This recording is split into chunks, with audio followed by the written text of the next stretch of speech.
ان کی ہر تقریر ایک خطاب کے رنگ میں ہوتی ہے، ایسا خطاب جس میں وہ اپنے لیے خود نعرہ بازی کے ذریعے خطابات کے حصول کی جد و جہد کرتے پائے جاتے ہیں۔ سیاست کاروں کا نزلہ دوسروں پر گرتا ہے، ان کا زکام بھی مینڈکی کے زکام کی طرح ہوتا ہے، بس اچھل کود کر سٹیج پر ہی دم توڑ جاتا ہے۔ سیاست کاروں کے جلسے بھی بڑے رومانٹک ہوتے ہیں، ان میں سے ہر ایک محبوب رہنما ہوتا ہے۔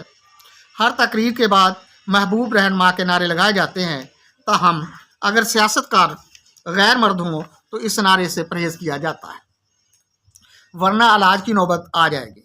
پرہیز علاج سے بہتر ہے۔